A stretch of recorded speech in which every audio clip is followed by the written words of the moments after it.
Hi, this is Judy Bonilla with Encore Chat. In today's conversation, I'm talking to Jessie Donahue about corporate culture. We're going to learn what the definitions are, why it may or may not be for your company, and then some of the innovations around company culture and what it looks like in the 21st century. So with that introduction, Jessie, can you tell our viewers a little bit about you and what got you interested in this topic? Absolutely. Thank you for the introduction, Judy.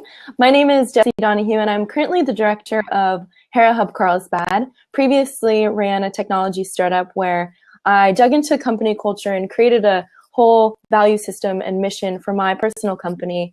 And then as I inched into the co-working space and experienced what it was like to kind of create a culture for multiple companies in a space where people can go and feel inspired, I realized that there's so much more to company culture than simply the values and the mission, which is what's really focused on in, the entrepreneur world and the way that we talk about company culture. It's mainly focusing on, how we hire people and what our value systems are. And being in this community of co-working spaces, you start to realize that it's a little bit more. It has a lot to do with space. It has a lot to do with texture and ambiance and, the way that we embody company culture or embody spatial culture and community. Wow, you've said some fascinating things. And for those of you who are watching the replay, if you see my head tilt down, it's because I'm busy taking notes. And one of the things Jessie mentioned is working in a co-working space, you have multiple entrepreneurs who are in different phases. How would you define or what awareness can you bring to entrepreneurs about how when they launch their companies, what kind of culture do they want to start maybe embedding? Because to me, that comes through in your social media, your web presence.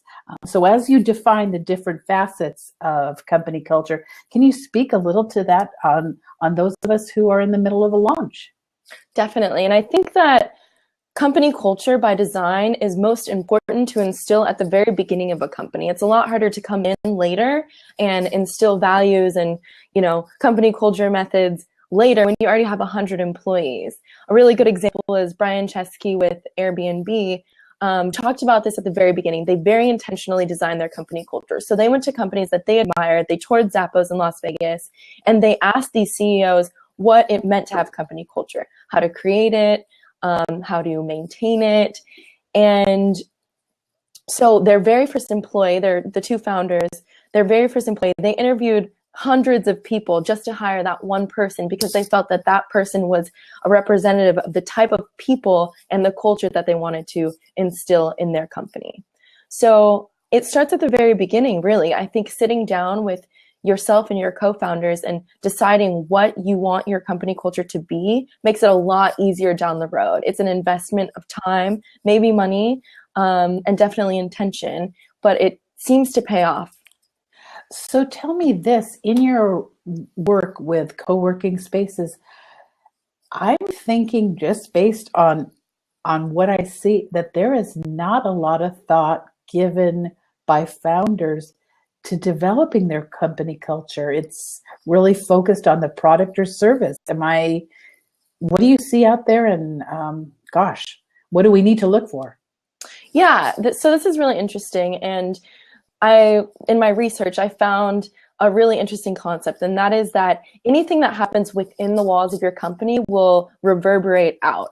So, that can mean a lot of things. I think when you're buying a product, you're buying the value system of that company. A really good example is Apple. So as I'm interviewing on my Mac computer here that I believe in, when I buy that product, I'm not thinking I'm buying, the best product on the market, the most fashionable product. I'm thinking that I'm buying into the concept of innovation, and I'm buying into the Steve Jobs forward pushing movement and all these innovations that are happening, and that's what that company stands for.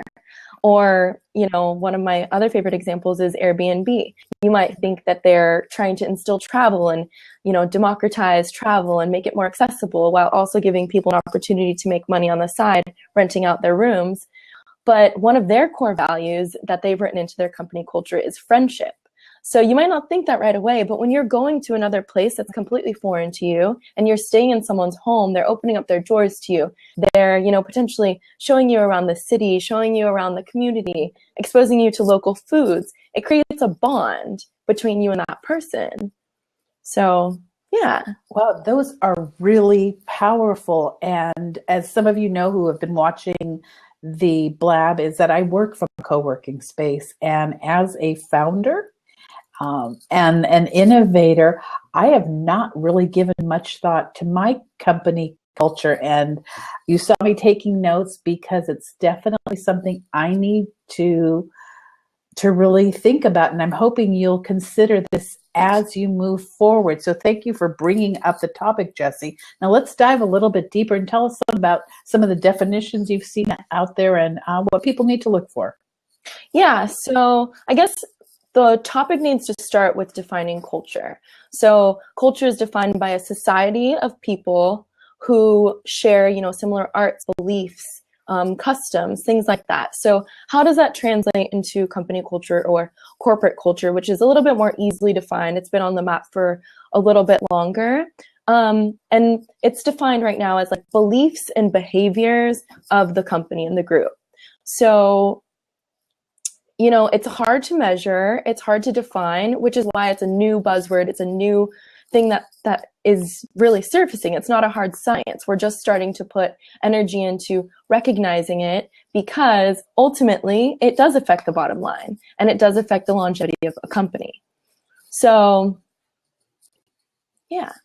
Yeah, I like that. And what I'm thinking is, as an entrepreneur, you are so wrapped up in just launching your product, it might make, now it makes perfect sense for me to rethink who I bring on board to assist me as I roll out different products. As a solopreneur, solo practice, my needs are much different than somebody who's got a partner, as opposed to those who have several individuals. What advice can you give us as we look at those different types of business models and perhaps maybe their needs and how they look at company culture? Definitely. And I actually love that you brought in this correlation between the entrepreneur and the employee, because what it comes down to is the whole point of company culture, in my point of view, this is solely my opinion, is what you want to do is give your employees an opportunity to have work-life integration instead of separation, to make their job their life work, and to be inspired. To really be on board for the mission. One of my favorite examples that Brian Chesky uses in his Stanford interview for a class of students where he addresses company culture. He says, you see a man on the street and he's doing something. You ask him what he's doing and he says, I'm building a wall. And then you ask a man on the street who's doing something what he's doing and he says, I'm building a cathedral. So you want employees that are so invested in the outcome of the company and what the big over vision of what you're doing is, that it doesn't matter if they're coding the back end for a landing page. That is part of building the company. Wow. So in your research, because what I also think you touched on is something I see in a multi-generational workforce, in that the owner often says, my new employee just doesn't get it. They don't seem to grasp the big picture. They're uncommitted to my business. So it sounds like that it may be, and again, you're based on your research, have you seen much about rebooting company culture? Or I don't know if there's statistics out there, how many people even give this thought? Right. Yeah, and it's very new, There are some companies that are, we can't not talk about Zappos, because Zappos is kind of the poster child of company culture. And they are so committed to this that what they do is they'll hire one, they use their mission statement, their values, and their company culture to attract the right people in the first place. And then what they'll do is they'll bring people in, they'll train them for 2 weeks, they'll put them on customer service for 2 weeks, answering phones as if they're doing the job. And at the end of those 4 weeks, they sit them down and say, we will pay you $2,000 and all the money you've made to leave the company now.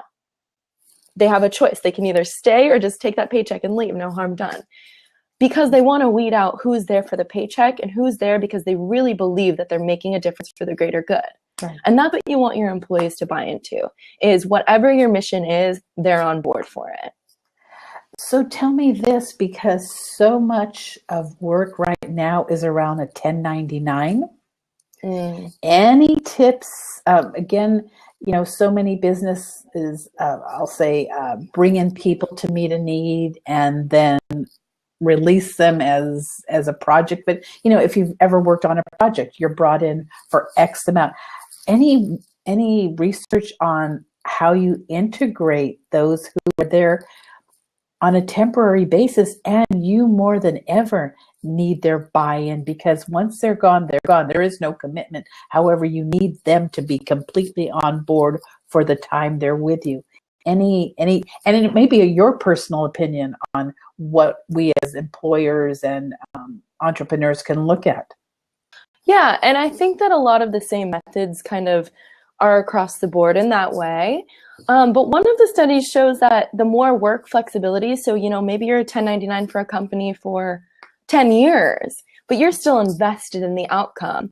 And I think that there's also a major shift right now of a lot of people are becoming private contractors or consultants rather than being invested in a company. However, I think that creating a company culture will address that. And there are huge issues with retention right now at companies. They say 33% of new hires quit right after 6 months. Wow. So, yeah, and I think that millennials are definitely a huge part of that. And it's only going to continue in, low retention rates. So I think that company culture is a really great way to address that and to prevent it moving forward. So we have communities of companies that are, one, successful and people are bought into the long term. You just don't see that anymore. In the old days, people would be with a company for 40 years, 45 years. And nowadays it's like a miracle if they're there for 2 years. Right. Yes. So I think that, no, go ahead. And I'm thinking to answer that is because there was the company culture was lost. There was no longer an investment in employees. So the employee didn't feel there was an investment in the company. Definitely. Yeah. Exactly. And I think instilling company culture is going to start giving people extrinsic reasons to care and to make that their life work. So you brought up two really good points. One, the emergence of a 1099 culture. And my thought as those, because I do some 1099 work, I think most people out there in their portfolio are doing something on the side. So when you are in fact your own employer, any thought, any suggestions on what you can do? Because again, you're trying to attract an account, a contract. So you also have to have your company culture so that you are the one that they bring on board. Any thoughts around that? And any research or what, can you speak to that? Yeah. So do you mean from the person who's hiring's perspective or the person who's being hired? The person who's being hired, because in a way, if you're a 1099, you're your own company, your own entity. Right. So I think even more so your company ethos, culture, whatever you want to call it, also has to come into play. Any thoughts around that? Yeah, I think what it really comes down to, because, companies hire you, you hire companies as a 1099 or as a full-time employee.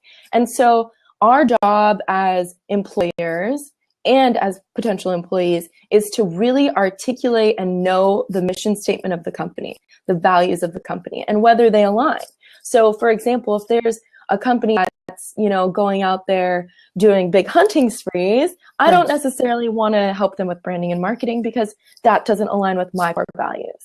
And if they're able to articulate it, we're able to find our communities better. I think company culture is And articulating your values and your mission is just an easy way for communities to find one another and for people to find one another. So whether the company articulates their culture well, we can always ask those questions. We can always find the answers of what their values are. Okay, now you mentioned about is company culture a priority? So it sounds like Airbnb, their company culture was a priority. Zappos, it's a priority. Have you seen instances where it wasn't a priority and the good and bad of that? Definitely. I think in the past, there hasn't been any correlation to the bottom line. It's whether somebody is passionate about giving their employees a positive experience. I like to call it internal branding. When you think about it, your employees, whether you have 5 employees or 500 employees, they're walking, talking billboards that represent your company. And if they love your company, then they're going to tell at least one other person or 2 other people. And throughout their life, how many people are they going to tell what company they work for and whether it's a good experience? So, can I stop you there? Because for whoever's listening to this on the replay, I want you to understand, you just said your employees, whether you have 5 or 500, are walking billboards with social media. They may only tell one, but with social media, that can be retweeted to millions. So your small workforce actually might be your biggest ambassadors about your company culture. So I that's a huge point right there, Jess, and I really appreciate you bringing that out. Yeah, definitely. So I don't know if I threw you off in that. A little bit. So what I forgot what we were talking about. I just got really excited about the walking billboards. I know I see these people with their phones walking and tweeting about what a great experience they had and how they believe in their company or not. Definitely. And now, one of the conversations we started on is company culture for everyone. Right. Okay. Definitely. So That's what we're taking in. Yeah. So can you speak to that? Right. So previously there wasn't, a correlation between company culture and the bottom line. It was like, if the CEO is generous, then they're going to create a company culture. But now what they're seeing is there is a huge correlation to the bottom line because hiring people is very expensive. Hiring, training, and then having a 6-month turnover, that's just exhausting.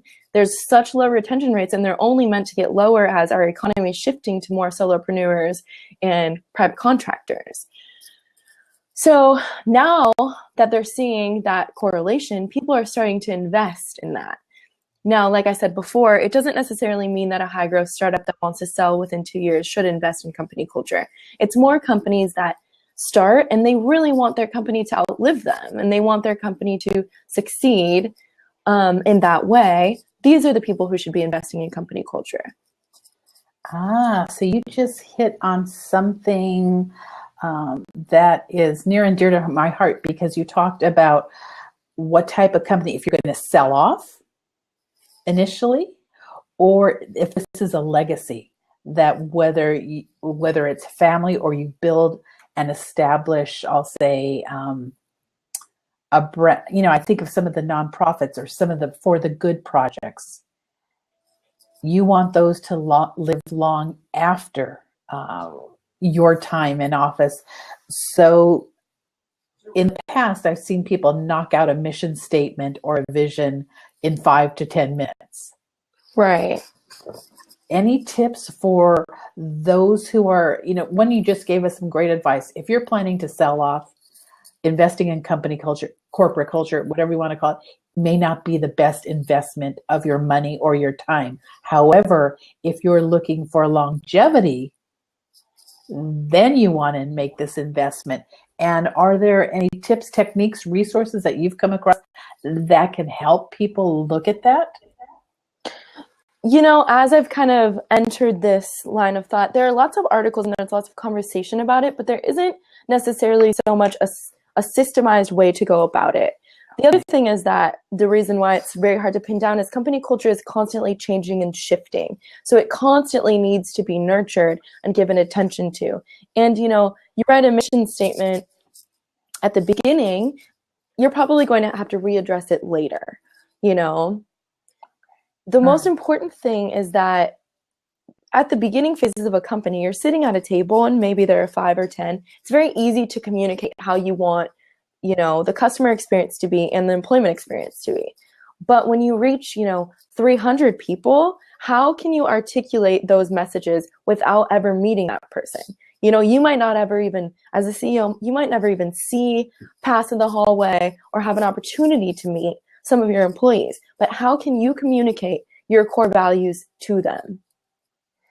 And when you say that, what are some of the things you recommend? What comes to mind is when your CEO is on Twitter, when your CEO also is on Instagram, or internal training. I don't know if that's what it might look like. Any suggestions there for those who are entering into this way of thinking? You mean for kind of teaching the values? Yeah, to connect, because you're right. If someone has scaled from 1 person to 20, a little bit easier to get your hands around. 50 to 100 to 300, it's definitely that you may not know everyone on a first name basis. So any thoughts? Have you seen anything about how does Airbnb onboard individuals? And I don't even know if they have just a small core and how they use their ambassadors. That's an interesting point. That's a really great question. And so a lot of the conversation right now around this is the hiring process. So who you're attracting and how you're choosing them. So a lot of times we're really tempted, and I had this experience when I was working at a tech company, is I wanted to hire, you know, the smartest, edgiest tech person that's just going to bring us to the next level of innovation. But it's just as equally important that they're completely bought in to the vision of the company. And so what they're doing a lot of times at companies that value company culture is, one, they're having the engineering department interview these people, and then they're doing a whole separate screening with the HR department solely based on culture and whether they're invested in that way. Wow. Okay. So this is some great advice for those of us who are looking at 1099 contracts. Anticipate that you will have a few different types of interviews with definitely, I'll say, individuals from, and again, this goes back to those panel interviews or those multiple interviews that you have as they screen you closer and closer to coming on board. That's what I'm hearing. Is that about right, Jessie? Yeah, and it doesn't necessarily have to be that way, but maybe just having 2 different segments of interviews. So first you look at the qualifications and, you know, the characteristics of the person, whether they're motivated, you know, the typical things that you look for. And then separately, you have a whole different conversation simply on culture and how they connect to your vision, your company, your product, and, you know, how they will communicate with your other employees and whether they have the values in them that you want. Well, this is some great stuff. Now, we've talked about this research and you digging into this as you've come into the world of co-working. As we wrap up, what's the next step with your research, or how would you like to see people implement this? Any thoughts on that? Yeah, definitely. So as I'm articulating my research more and more, I'm piecing together different things. I think one of the core values of my painting the picture of company culture is obviously a mission. And then another thing that I want to bring into the conversation for company culture is space. As a visual arts expert and somebody that studies space and architecture and ambiance, I think that is part of what really shapes the employment experience and internal branding. So you have companies like Tinder that have, you know, wine, beer, kombucha, everything on tap. You have companies that have like beautiful sitting areas, Vanity Fair, not the magazine, but the company that owns Reef Vans and North Face. One of their headquarters has a gutted out hippie van that people can have meetings in, and like a ski gondola that people can have meetings in. And it's just creating a space that continuously keeps people inspired and your creative juices flowing. And that's what it comes down to, is making sure that your employees are happy and inspired. So in my research, basically what I'm doing, I've figured out 2 of the pillars of company culture. Okay. So I'm trying to piece together the rest of the pillars and then eventually, hopefully get into consulting or create some sort of do-it-yourself website for companies that really want company culture but can't necessarily afford a full-time person to come in, interview, the leaders of the company and ask them, what do you want your employment experience to be? How do you want to brand your company from the inside? And make sure that your walking billboards are saying exactly what you want them to say. And just being happy, you know? That's powerful, Jessie. And I love that you left us with that imagery of those walking billboards. Well, this has been another interview with Encore Chat and a guest. And again, today our guest was Jessie Donahue, the Client Services Director of Hero Hub and researcher who's really looking into the bottom line to corporate culture. So thanks again for joining us, Jessie. And for all those of you who are watching the replay, I'll have links in the bottom of our notes so that you can follow Jessie as she develops this product. Thanks again for joining us, and I look forward to seeing you on another Encore Chat. Thanks, Jessie. Thank you.